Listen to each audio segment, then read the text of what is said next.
Artist ಮಧ್ಯೆ ಒಂದು bridge create ಆಗಿಬಿಟ್ರೆ ತುಂಬ ಸೊ ಒಂಚೂರು ಕಾಂಟೆಂಟಿಗೆ ಬರೋಣ ಸರ್. ಈಗ ಕನ್ನಡದಲ್ಲಿ ಏನಂದರೆ ತುಂಬ ಒಂದು ಸಾಮಾನ್ಯವಾದ ಆರೋಪ ಏನಂದರೆ ಒಳ್ಳೆ ಬರಹಗಾರರಿಲ್ಲ, ಬರವಣಿಗೆ ಮಾಡೋರ್ಗು ಬರವಣಿಗೆ ನೆಚ್ಕೊಂಡು ನಾನು ಕನ್ನಡದಲ್ಲಿ ಜೀವನ ಮಾಡೋಕ್ಕಾಗಲ್ಲ, ಈ ಥರದ್ದೆಲ್ಲ ಮಾತುಗಳನ್ನ ಕೇಳ್ತೀವಿ. ಎಷ್ಟರ ಮಟ್ಟಿಗೆ ಇದು ನಿಜ ಸರ್? ಈಗ ನೀವು ಒಂದು ಪ್ರೊಡಕ್ಷನ್ ಕಂಪ್ನಿನೂ ರನ್ ಮಾಡ್ತಿರೋದ್ರಿಂದ ಬರವಣಿಗೆ ಮಾಡಿ ಜೀವನ ಮಾಡೋಕ್ಕೆ ಕನ್ನಡದಲ್ಲಿ ಆಗಲ್ಲ ಅನ್ನೋದು ನಿಜಾನ? ಯಾಕಾಗಲ್ಲ ಸರ್, ಆಗುತ್ತೆ.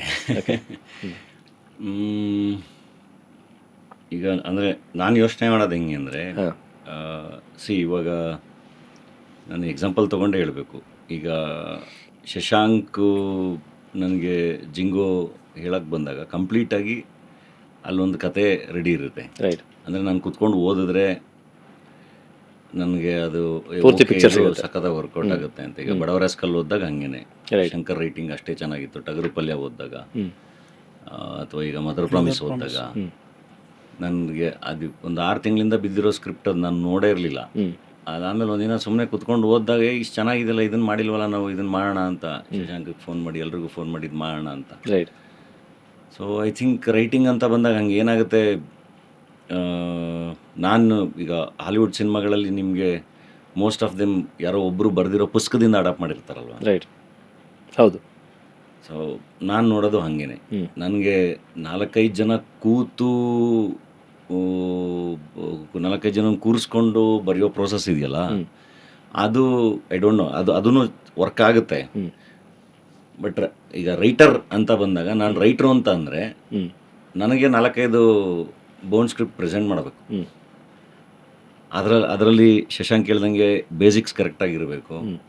ಅದರಲ್ಲಿ ನಾನು ಮತ್ತೆ ಓದೋಕ್ಕೆ ರೀಸನ್ ಇರಬೇಕು. ಸೊ ದಟ್ ಎರಡನೇ ಸಲ ನನ್ನ ಪ್ರೇಕ್ಷಕ ಸಿನಿಮಾ ನೋಡೋಕ್ಕೆ ಕಾರಣ ಇರಬೇಕಲ್ಲ.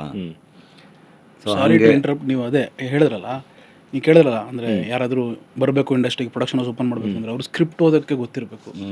ಇವಾಗ ನಾನು ಅವರು ಸೇರ್ಕೊಂಡು ಜಿಂಗೋದು ಒಂದು ಬೌಂಡ್ ಸ್ಕ್ರಿಪ್ಟ್ ರೆಡಿ ಇದೆ, ಅದು ಸ್ಕೇಲ್ ಅಪ್ ಆಗಿಬಿಟ್ಟಿದೆ. ವಿ ಆರ್ ಲುಕಿಂಗ್ ಫಾರ್ ಅದಕ್ಕೆ ಅಂತಾರೆ ಬೌಂಡ್ ಸ್ಕ್ರಿಪ್ಟ್ ಅಂದರೆ ಬೌಂಡ್ ಮಾಡಿರೋ ಸ್ಕ್ರಿಪ್ಟ್ ಅಂದರೆ ರೆಡಿ, ಈಸಿ ಟು ರೀಡ್ ಸಿನಿಮಾದವರಲ್ಲ. ಸೊ ಅದೊಂದು ಸ್ವಲ್ಪ ಸ್ಕೇಲ್ ಅಪ್ ಆಗಿದೆ. We are looking for co producers, ಅದೊಂದು ಪ್ರೊಡಕ್ಷನ್ ಜೊತೆ ಇನ್ವಾಲ್ವ್ ಆಗಿ ಟ್ರೈ ಮಾಡ್ತೀವಿ, ಕೊಲಾಬ್ರೇಷನ್ ಡಾಲಿ ಪಿಕ್ಚರ್ಸ್ ಜೊತೆ. ಬಟ್ ಯಾರು ಓದೋಕ್ಕೆ ರೆಡಿ ಇಲ್ಲ. ಅಂದರೆ ಒಂದು ಎಸ್ಟಾಬ್ಲಿಷ್ ಪ್ರೊಡಕ್ಷನ್ ಹೌಸು ಓದಿ ಇವ್ರು ತುಂಬ ಇಷ್ಟಪಟ್ಟು ಸೆಲೆಬ್ರೇಟ್ ಮಾಡ್ತಿರೋ ಸ್ಕ್ರಿಪ್ಟು ಯಾರು ಓದೋಕ್ಕೆ ಅಂದರೆ ಓದ್ತಲ್ಲ ಪ್ರೊಡ್ಯೂಸರ್ಸ್, ಅದು ಓದಿದ್ರೆ ಡೆಫಿನೆಟ್ಲಿ ಅದು ಮೌಂಟ್ ಆಗೋ ಪ್ರಾಜೆಕ್ಟ್. ಓಕೆ.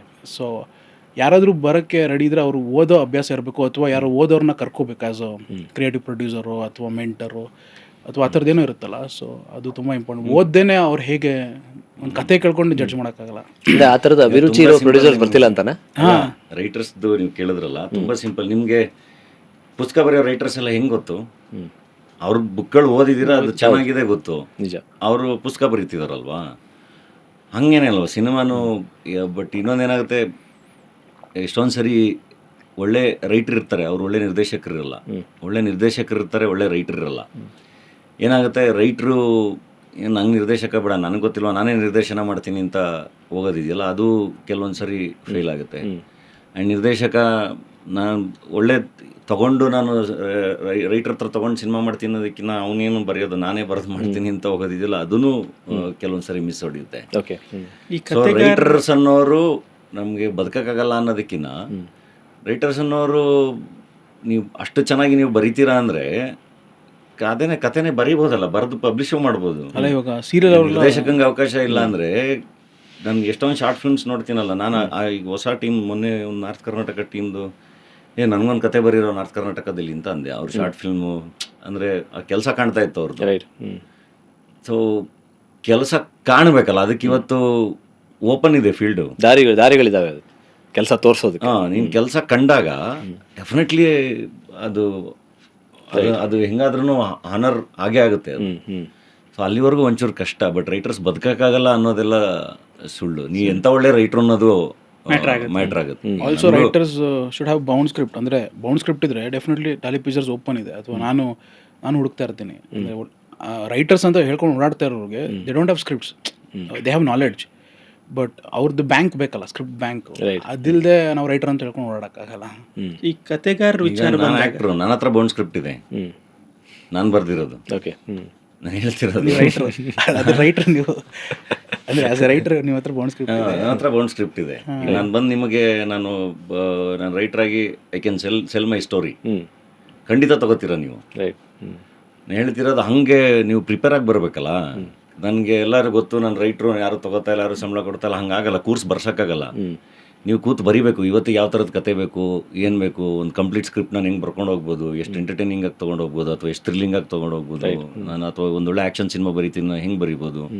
ಫಸ್ಟ್ ನೀವು ಮಾಡಬೇಕು, ಅವಾಗಷ್ಟೇ ಎಲ್ಲ ಗುರುತಿಸೋದು. ನನಗೆಲ್ಲ ಗೊತ್ತು, ಗುರುತಿಸ್ಲಿ ಆಮೇಲೆ ಬರಿತೀನಿ ಅಂದರೆ ಯಾರು ಬಂದು ಎಲ್ಲಿಂದ ಬಂದು ಹುಡುಕ್ತಾರೆ. ಅದಾಗಲೇ ನಾವು ಇದೇ ವಿಷಯ ಶಶಾಂಕ್ ಹತ್ರ ಆಗಲೇ ಮಾತಾಡ್ತಾ ಇದ್ವಿ ಇನ್ನು ಶುರುವಾಗೋ ಮುಂಚೆ. ಅವರೊಂದು ಪಾಯಿಂಟ್ ಹೇಳಿದ್ರು, ಏನಂದರೆ ಇತ್ತೀಚೆಗೆ ಬರೀತಿರೋರಲ್ಲಿ ಹೆಚ್ಚಿನ ಜನಗಳಿಗೆ ಕನ್ನಡ ಚೆನ್ನಾಗಿ ಓದೋಕ್ಕೆ ಬರಲ್ಲ, ಸಾಹಿತ್ಯದ ಯಾವುದೇ ಗಾಳಿ ಗಂಧ ಇರಲ್ಲ. ಹಾಗಾಗಿ ಅವರು ಸ್ಕ್ರಿಪ್ಟನ್ನೇ ಇಂಗ್ಲೀಷಲ್ಲಿ ಬರೆದು ಕಳಿಸೋದು, ಡೈಲಾಗ್ಸ್ನೂ ಇಂಗ್ಲೀಷಲ್ಲಿ ಬರೆದು ಕಳಿಸೋದು, ಆ ಥರ ಮಾಡ್ತಾರೆ. ಆಮೇಲೆ ಅನುವಾದ ಮಾಡ್ಕೊಳ್ಳಿ ಅಂತ. ಅದು ಒಂದು ಸಮಸ್ಯೆನಾ ಶಶಾಂಕ್ ನಿಮ್ಮ ಪ್ರಕಾರ? ಅಂದರೆ ಅದಕ್ಕೆ ಅದು ಒಂದು ಸಮಸ್ಯೆ. ಅದಕ್ಕಿಂತ ಇನ್ನೊಂದು ಸಮಸ್ಯೆ ಸಿನಿಮಾಯಿಂದನೇ ಸಿನಿಮಾ ಬರೆಯೋದು. ಓಕೆ. ಸಿನಿಮಾಯಿಂದ ಸಿನಿಮಾ ಏನು ಹಾಗಂದ್ರೆ? ಅಂದರೆ ಬೇರೆ ಬೇರೆ ಸಿನಿಮಾಗಳು ನೋಡ್ಕೊಂಡು ಇನ್ಫ್ಲೂಯೆನ್ಸ್ ಮಾಡ್ಕೊಂಡು ನಾನಾ ಥರದೊಂದು ಸಿನಿಮಾ ಮಾಡಬೇಕು ಅನ್ನೋದು ಹೊಸ ಕತೆ ಅದು ಅಂದರೆ ಸ್ವಲ್ಪ ಏನಂತಾರೆ ಅಷ್ಟು ಲೇಯರ್ಡ್ ಆಗಿರಲ್ಲ, ಅಥವಾ ಜಾಳಾಗಿರ್ಬೋದು ಅಂತ ಅನ್ಸುತ್ತೆ. ನಾನು ಆ ಥರದೊಂದು ಸಿನಿಮಾ ಮಾಡ್ತೀನಿ ಅಂತ ಹೋದರೆ ಅದ್ರ ಬದಲು ಯಾರ್ದೋ ಎಕ್ಸ್ಪೀರಿಯೆನ್ಸು ಸಾಹಿತ್ಯದಿಂದ ಇರುತ್ತೆ, ಅಥವಾ ಅವ್ರದ್ದೇ ಜೀವನದ ಎಕ್ಸ್ಪೀರಿಯೆನ್ಸು. ಇವಾಗ ನಾವು ಮದರ್ ಪ್ರಾಮಿಸ್ ಮಾಡಿದ್ರೆ ನಿಮಗೆ ಅದು ಸ್ಕ್ರಿಪ್ಟ್ ಓದ್ತಿದ್ರೆ ಅದು ಪೂರ್ಣದು ಏನು ಅವರ ವ್ಯಕ್ತಿತ್ವ ಏನು ಅಂತ ಗೊತ್ತಾಗುತ್ತೆ. ಓಕೆ. ಅವ್ರು ಯಾವುದೋ ಒಂದು ಕ್ಯಾಬ್ ಡ್ರೈವರ್ ಜೊತೆ ಮಾತಾಡೋದು ಸಖತ್ತಾಗಿ ಕಾನ್ವರ್ಸೇಷನ್ ಬಂದಿರುತ್ತೆ. ಆ ಥರದ್ದು ಓದೋರು ಗೊತ್ತಾಗ್ಬಿಡುತ್ತೆ, ಇದು ಪ್ರಾಪರ್, ಇದು ಎಲ್ಲಿಂದನೂ ಬಂದಿಲ್ಲ, ರಿಯಲ್ ಲೈಫ್ ಎಕ್ಸ್ಪೀರಿಯೆನ್ಸಿಂದ ಹೆಕ್ಕಿರುವಂಥದ್ದು ಅಂತ. ಹಾಗಾಗಿ ಇದರ ರಿಯಲ್ ಲೈಫ್ ಎಕ್ಸ್ಪೀರಿಯೆನ್ಸ್ ಇರಬೇಕು, ಅಥವಾ ಸಾಹಿತ್ಯ ಎಲ್ಲಿಂದನೂ ತೊಗೊಂಡಿರಬೇಕು. ಅದು ಪ್ಲಸ್ ಆಲ್ಸೋ ಅಂದರೆ ನೀವು ಗ್ರೌಂಡೆಡ್ ಇರಲ್ಲ. ಅಂದರೆ ಇಂಗ್ಲೀಷಲ್ಲಿ ಬರ್ಕೊಂಡು how do you make a Kannada film ಅಂತ ನಂಗೆ ಗೊತ್ತಿಲ್ಲ. ಸೊ ಅವ್ರು ಯಾವ ಲ್ಯಾಂಗ್ವೇಜ್ ಎಲ್ಲರೂ ಬರೀಲಿ, ಬಟ್ ಅದು ಚೆನ್ನಾಗಿರ್ಬೇಕು. Should be convincing. ಓಕೆ ಅಪ್ಪ, ನಾವು ಧೈರ್ಯವಾಗಿ ಇದನ್ನು ಟ್ರೈ ಮಾಡ್ಬೋದು, ನಾನು ಇದರಲ್ಲಿ ಆ್ಯಕ್ಟ್ ಮಾಡ್ಬೋದು, ನಾನು ಇದರಲ್ಲಿ ದುಡ್ಡು ಹಾಕ್ಬೋದು ಅನ್ನೋ ಥರ ಇರಬೇಕು. ಥಿಂಕಿಂಗ್ ಇಂಗ್ಲೀಷಲ್ಲಿ ಇಟ್ಕೊಂಡು ಕನ್ನಡ ಫಿಲ್ಮ್ ಹೆಂಗೆ ಮಾಡೋಕ್ಕಾಗುತ್ತೆ ನಂಗೆ ಗೊತ್ತಿಲ್ಲ. ಸೊ ನನಗೊಂದ್ಸಲಿ ಒಬ್ಬರು ಡೈರೆಕ್ಟರ್ ಹೇಳಿದ್ದು ನೆನಪಾಯ್ತು ಸರ್. ಏನಂದರೆ ಚೆನ್ನೈಲಿ ಅಡಿಯಾರ್ ಫಿಲ್ಮ್ ಸ್ಕೂಲ್ ಅಂತ ಒಂದು ಇದೆ ಅಲ್ವಾ, ಅಡಿಯಾರ್ ಫಿಲ್ಮ್ ಸ್ಕೂಲ್ ಅಂತ. ಅವ್ರ ಫಿಲ್ಮ್ ಸ್ಕೂಲ್ ಸ್ಟಾರ್ಟ್ ಆದಾಗ ಅಲ್ಲಿ ಜಾಯ್ನ್ ಆಗ್ತಿದ್ದಂತಹ ಬರವಣಿಗೆ ಪ್ರತಿಭೆಗಳಿಗೆ ನೀವು ತಮಿಳ್ನಾಡಲ್ಲಿ ಬೇರೆ ಬೇರೆ ಊರಿಗೆ ಹೋಗ್ಬೇಕು, ನೀವು ಬಸ್ ಸ್ಟ್ಯಾಂಡಲ್ಲಿ ದಿನಗಳನ್ನ ಕಳಿಬೇಕು ಅಂತ, ಕೂತು ಅಬ್ಸರ್ವ್ ಮಾಡಬೇಕು ಏನೇನು ಆಗ್ತಾ ಇದೆ, ಯಾವುದೋ ಒಂದು ಕತೆ ನಡೀತಾ ಇದೆ, ಏನೋ ಅದೆಲ್ಲ ಕೂತ್ಕೊಂಡು ಸ್ಟೋರಿ ಮಾಡ್ಬೇಕು ನೀವು. ಆ ಥರದ್ದೆಲ್ಲ ಅಸೈನ್ಮೆಂಟ್ಸ್ ಕೊಡ್ತಾ ಇದ್ರು ಬರವಣಿಗೆ ಶೇಪ್ ಮಾಡೋ ದೃಷ್ಟಿಯಿಂದ ಅಂತ ಹೇಳಿ. ಅಲ್ಲ, ಎಕ್ಸ್ಪೀರಿಯನ್ಸಸ್ಸೇ. ಈಗ ನಾನು ಆ್ಯಕ್ಟ್ ಮಾಡೋಕ್ಕೂ ಪ್ರತಿ ಅನುಭವನೂ ನನಗೆ ಗೊತ್ತಿಲ್ಲದಲ್ಲೇ ಒಳಗೆ ಹೋಗ್ತಾ ಇರುತ್ತೆ. ನಾನು ಇವಾಗ ನನ್ನ ಮಗು ಜೊತೆ ಆಟ ಆಡ್ತಾ ಇದ್ರೆ